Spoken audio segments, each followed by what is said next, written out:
welcome po ulit sa aming YouTube channel, Quezon Province Realty TV. Okay, it's me again, Miss Geraldine Villarasa. Andito na naman po ako sa bayan po ng Lopez. Meron na naman po akong ilolocate na isang property. Siya po ay 2.6 hectare. Then mula po doon sa National Road hanggang dito po sa aking kinatatayoang to, ang layo po niya ay nasa kulang-kulang pong 2 kilometro. Then yung pong barangay road na yan na natututukan ng aking camera, rough and cemented road po ang dadaanan natin papunta po dito. Then yung pong property ay may right of way po siya na nasa 250 meters ang layo niya. Okay, tulad po ng lagi ko sa inyong sinasabi, pagka po may right of way ang ating property, ay dadaanin po natin siya sa legal. Ipapanotarize po natin yung right of way para pagdating po ng panahon ay hindi po magkakagulo. Ano po, sa mga darating na mga bagong tagapagmana. Okay, lalakarin ko na po yung 250 meters na right of way para po doon sa 2.6 hectare.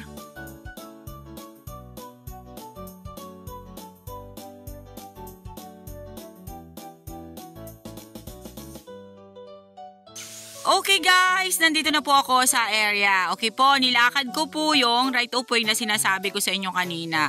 Nilakad ko po siya ng imbay, lakad babae, ay 5 minutes ko pong nilakad. Pero yung kanina pong binanggit ko sa inyo na 250 meters, nasa 300 meters po yung right of way na papasukin po natin dito sa area. Okay po, at ipapakita ko na po sa inyo ang 2.6 hectare ng Lopez, Quezon. Ayan po, yan pong mga kalamansi na yan, kasama na po yan sa ibinibenta ni seller. Ano po? Yan. Then, eto pa po. Kalamansian po siya dito sa bungad. Then po, yan, may fruit bearings na po tayong nakikita dyan. Ayan, may langka na po dito sa side na to. Then, ayan, may mga kawayan po dyan sa paikot na yan. Ano to, may sapa? Boundaries? Okay po. Ibig sabihin po ay nasa loob po ng property ang ilog. Okay po, ang ilog po dito sa area. Okay, tara po at titingnan po muna natin dito sa kabilang side bago po tayo pumunta doon sa isa namang side ng property. Ayan po ang mga kalamansi.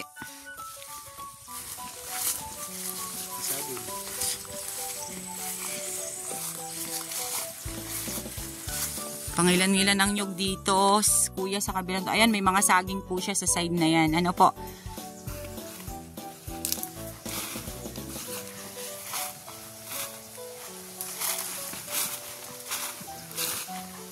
Ayan po yung ilog na sinasabi ko sa inyo, na nasa loob po mismo ng property. Ayan po siya, oh. Napakaganda po nung ilog. Yung pinanggalingan ko kanina, then ito po yung ilog na sinasabi ko po sa inyo. Ayan. Then tumawid po yan doon sa kabilang yon.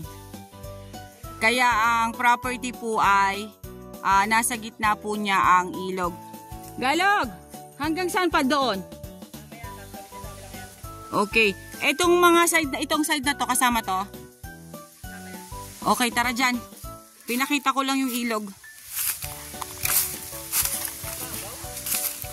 Okay lang yan, mababaw. Para sarap maligo.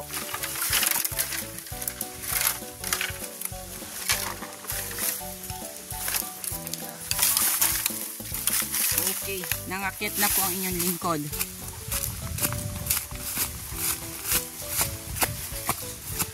Ano yung lambanugan, kuya? Dito yan sa property? Yung lambanugan?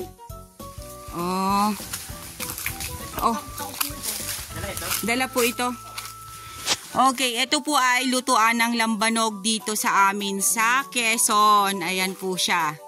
Ganyan po ang pagluluto ng lambanog. Nandito po itong lutuan na to sa loob po mismo ng property. Ayan na po ang lambanog, oh. Purong-puro po siya na alak. Then, ayan po yung tumutulo sa kanya. Yan na po yung iniinom ng mga magiinom sa Quezon. Yan po ang alak namin dito.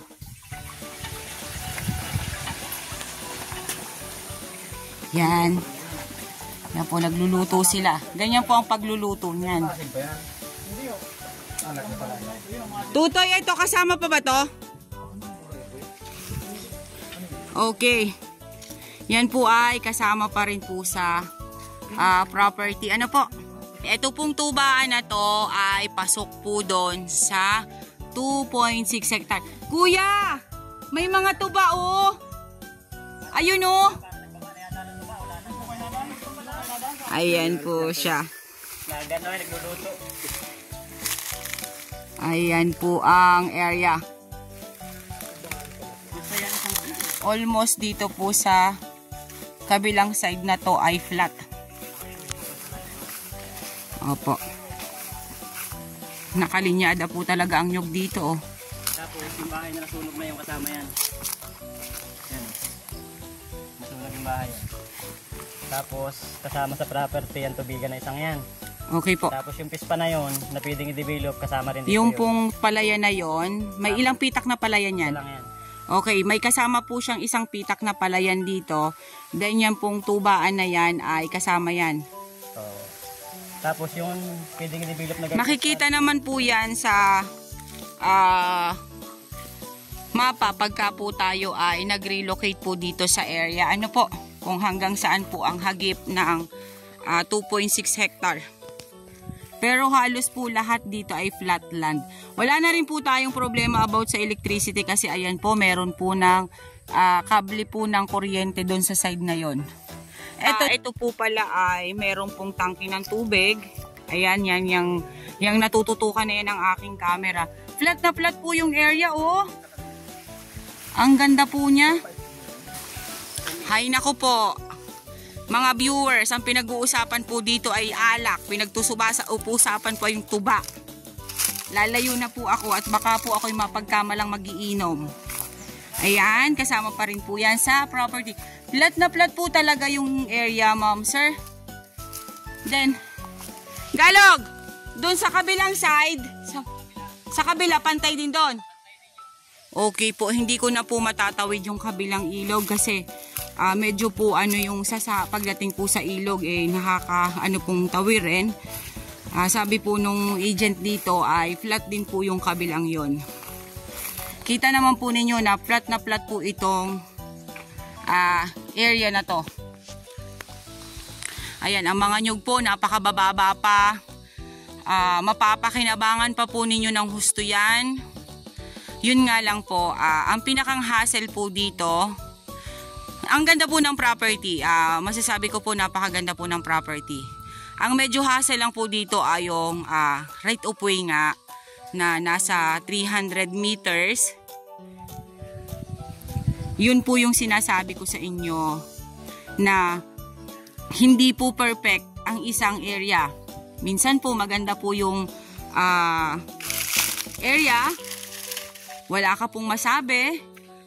Pero pagdating naman po sa ganyan, tingnan mo po ito, right of way po ang medyo hassle tayo kasi sa mga buyers po na gusto po ay pagbaba ng sasakyan, ayan na, property na. Ito po, maganda nga po siya pero nasa inner lot po. Yung ilog na nandito po sa loob ng property. Ano po? Yan, kasama po yan. Yang kabilang side na yan.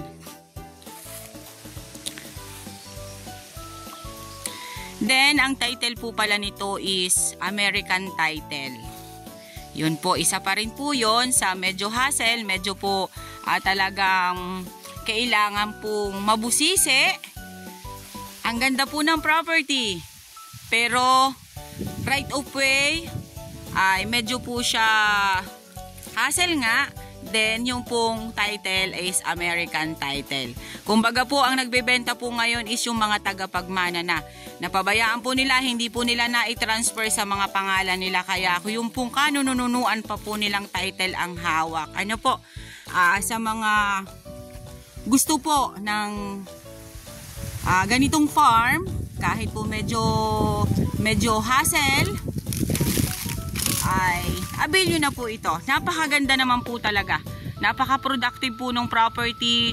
Flat na flat po siya. May ilog po siya sa loob. Yung kanyang mga nyog is maliliit pa. Matagal pa po nating mapapakinabangan. Then may isang pitak na palayan. Ang daming kalamansi. Productive po talaga ang area. Wala po akong masasabi. Ayan, kapatagan po talaga siya ng husto. Talaga po makikita nyo po na may source of water dito.